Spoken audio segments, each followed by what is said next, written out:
આની અંદર ભૌતિક વિજ્ઞાનમાં પ્રકરણ નંબર 4 આપણે શરૂ કરવાનું છે. ગતિમાન વિદ્યુત ભારો અને ચુંબકત્વ. તો પ્રકરણનું નામ છે ગતિમાન વિદ્યુત ભારો. તો પ્રકરણ નંબર 1 અને 2 ની અંદર આપણે સ્થિર વિદ્યુત ભારો વિશે ભણ્યા. આ સ્થિર વિદ્યુત ભારો છે કોઈ એક જગ્યાએ સ્થિર છે, એના ગુણધર્મો વિશેનો આપણે અભ્યાસ કર્યો. હવે આ વિદ્યુત ભારો છે એને ગતિમાં જ્યારે લાવવામાં આવે છે ત્યારે એ વિદ્યુત પ્રવાહનું નિર્માણ કરે છે. જ્યારે વિદ્યુત ભારો એક જગ્યાએ સ્થિર છે ત્યારે આપણે એને કહીએ છીએ વિદ્યુત ભારો, સ્થિર વિદ્યુત ભારો. જ્યારે વિદ્યુત ભાર ગતિમાં આવે છે એટલે આપણે એને કહીએ છીએ વિદ્યુત પ્રવાહ. પ્રવાહ એટલે કોઈ વસ્તુઓનું સતત આવન જાવન શરૂ, એટલે કે અહીંયા વિદ્યુત ભારો ગતિ કરે છે એને આપણે કહીએ છીએ વિદ્યુત પ્રવાહ. હવે આ વિદ્યુત પ્રવાહ છે એ આપણને મળે છે ગતિમાન વિદ્યુત ભારોના કારણે. તો આ ગતિમાન વિદ્યુત ભારોના કારણે વિદ્યુત પ્રવાહનું નિર્માણ થાય છે અને આ વિદ્યુત પ્રવાહની આસપાસ ચુંબકીય ક્ષેત્ર ઉત્પન્ન થાય છે.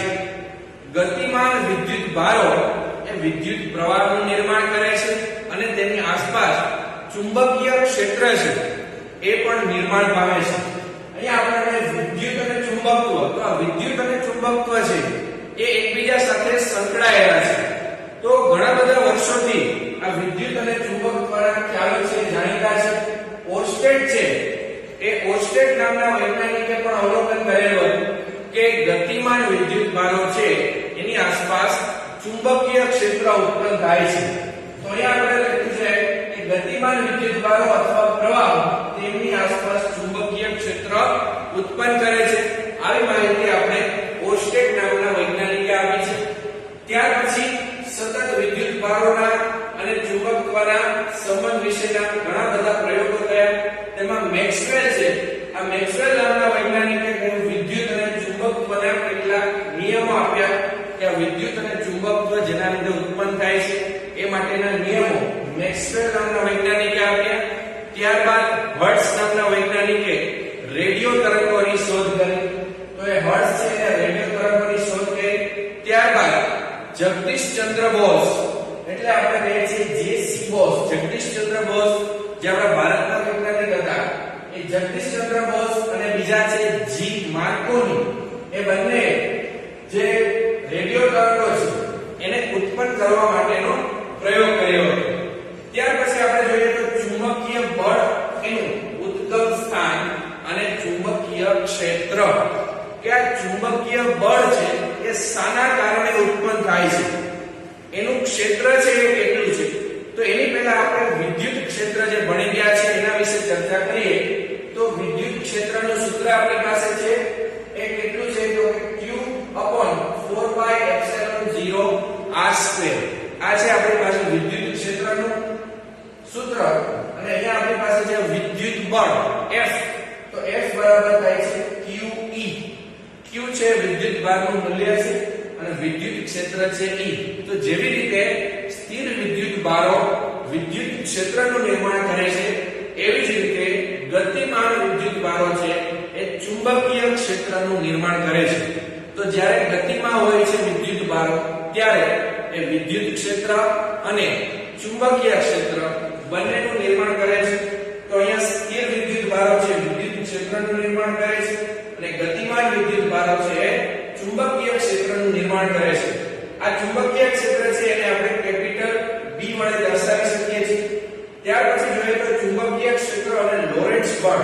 તો ચુંબકીય ક્ષેત્રની આપણે હમણાં જેમ વાત કરી એમ ચુંબકીય ક્ષેત્ર ઉત્પન્ન થાય છે એની સાથે વિદ્યુત ક્ષેત્ર પણ ઉત્પન્ન થાય છે. હવે ચુંબકીય ક્ષેત્ર અને વિદ્યુત ક્ષેત્ર છે પરસ્પર સંકળાયેલી રાશિઓ છે. જ્યારે કોઈ વિદ્યુત ભાર છે એને વિદ્યુત ચુંબકીય ક્ષેત્ર, એટલે કે જે વિદ્યુત ક્ષેત્ર છે એના લીધે ચુંબકીય ક્ષેત્ર પણ ઉત્પન્ન થાય છે. ત્યારે એના ઉપર આ બંને ક્ષેત્રોના લીધે લાગતું બળ છે એ બળ વિદ્યુત બળ વત્તા ચુંબકીય બળ, આ બંને બળોનો સરવાળો કરી અને બળ જે લાગે છે એ બળને આપણે નામ આપીએ છીએ લોરેન્ટ્ઝ બળ. ફરી એકવાર, જ્યારે કોઈ વિદ્યુત ભાર ઉપર વિદ્યુત ક્ષેત્રના લીધે બળ લાગે છે અને ચુંબકીય ક્ષેત્રના લીધે બળ લાગે છે, આ બંને બળોનો સરવાળો કરીએ છીએ ત્યારે આપણને જે બળ મળે છે એ બળનું નામ છે લોરેન્ટ્ઝ બળ. આ લોરેન્ટ્ઝ બળ છે એની અંદર F બરાબર આ QE જે છે એ આપણું વિદ્યુત બળ છે અને ત્યાર પછી Q V ક્રોસ B છે એ છે આપણું ચુંબકીય બળ. તો અહીંયા બે બળોનો સરવાળો છે વિદ્યુત બળ QE અને ચુંબકીય બળ છે આપણી પાસે Q V ક્રોસ B. અહીંયા આગળ Q છે એ વિદ્યુત ભાર છે, E છે આપણું વિદ્યુત ક્ષેત્ર છે, અહીંયા પણ Q વિદ્યુત ભાર છે, V છે તેનો વેગ છે અને B છે આપણી પાસે ચુંબકીય ક્ષેત્રનું મૂલ્ય છે.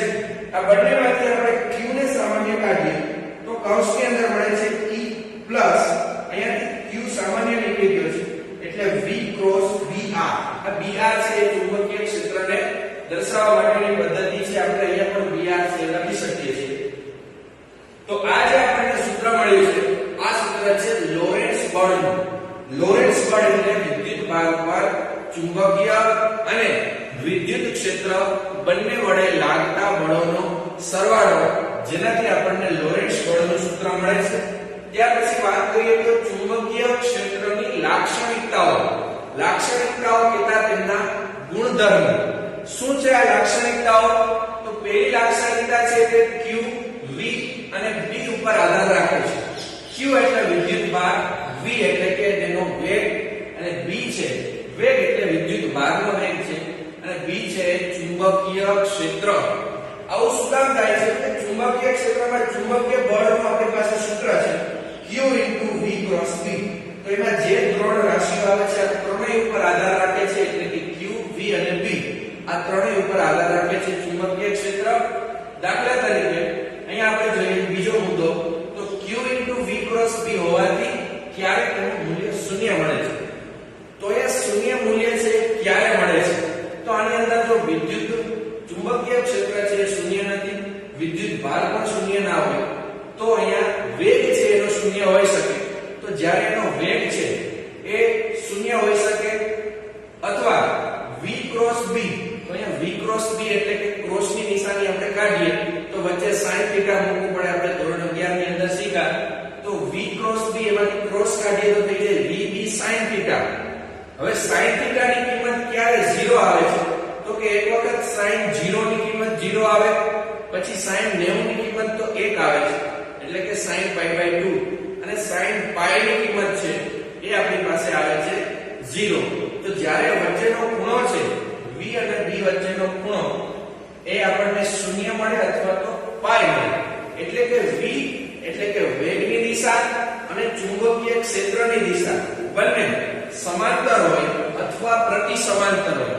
સમાંતર એટલે બંને એક જ દિશામાં હોય, પ્રતિ સમાંતર એટલે એકની દિશા ધન x દિશા હોય તો બીજાની દિશા એના કરતા વિરુદ્ધ એટલે કે ઋણ x દિશામાં હોય ત્યારે આપણને અહીંયા એ બળનું મૂલ્ય શૂન્ય મળે છે.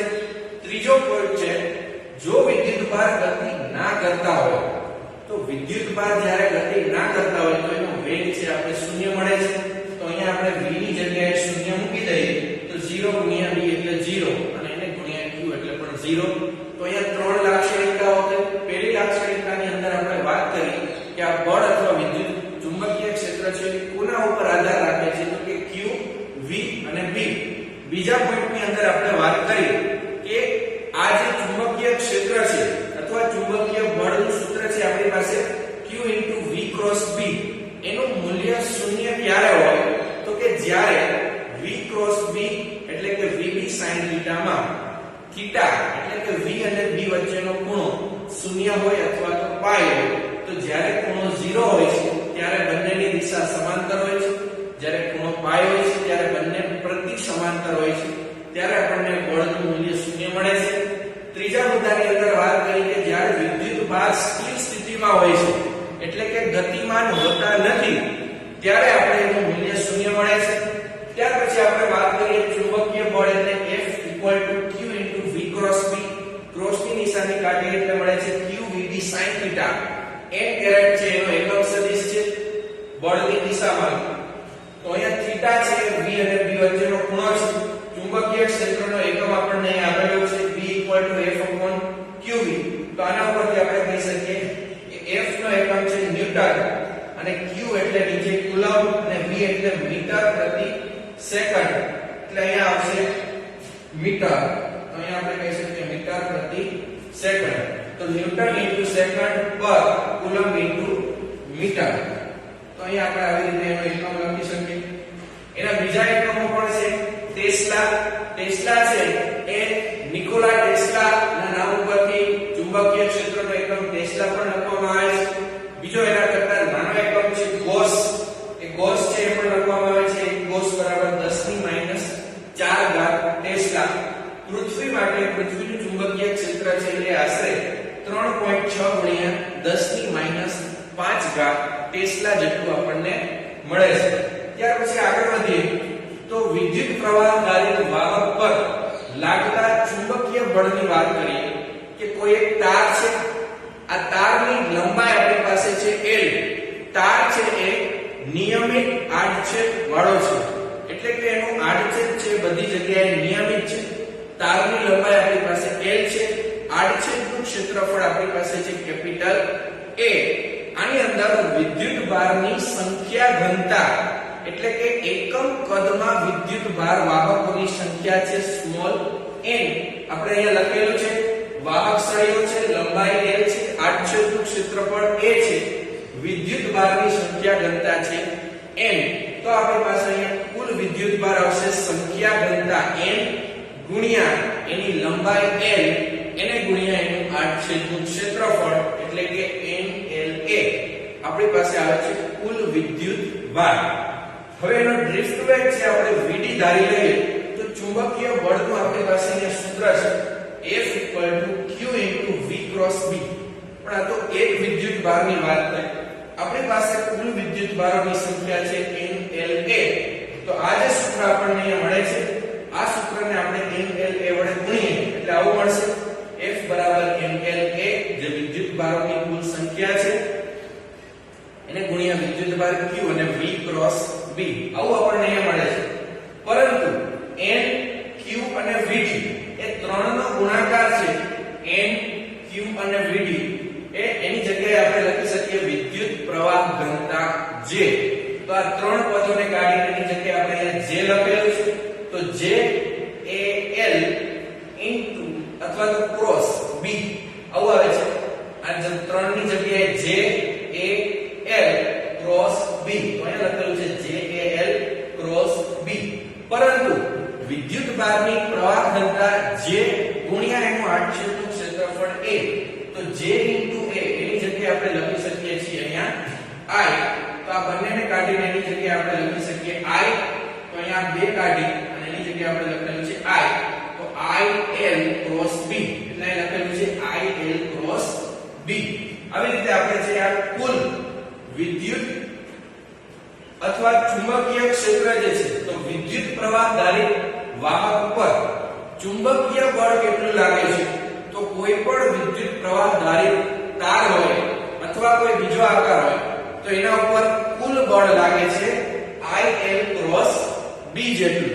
આ IL ક્રોસ B જેટલું જે બળ લાગે છે એ જો બીજો કોઈ અન્ય અહીંયા આપણે નળાકાર આકારનો જે તાર લીધેલો હતો, હવે જો અન્ય કોઈ આકાર હોય તો એની અંદર આપણે એના નાના નાના લંબાઈના ટુકડાઓ કરી અને એનું આપણે આખા ક્ષેત્રફળ ઉપર સંકલન કરીએ છીએ. એના માટેનું આપણી પાસે સૂત્ર છે F = σ J I dlj cross B. જેટલા ટુકડાઓ હોય આ તમામ ટુકડાઓનું કુલ ક્ષેત્રફળ અને કુલ લંબાઈ ઉપર આપણે સંકલન કરવાથી કુલ બળ આપણને અહીંયા મળી જાય છે. તો કુલ ચુંબકીય બળ છે પણ આપણે આ સૂત્રની મદદથી મેળવી શકીએ છીએ. પરંતુ અગત્યનું છે આ કે વિદ્યુત પ્રવાહ ધારિત વાહક તારને જ્યારે ચુંબકીય ક્ષેત્રની અંદર મૂકવામાં આવે છે ત્યારે એના ઉપર કુલ બળ લાગે છે F = IL ક્રોસ B. જ્યાં આપણે લખી શકીએ ILB sin θ પણ લખી શકીએ. થીટા છે અહીંયા L અને B વચ્ચેનો ખૂણો છે.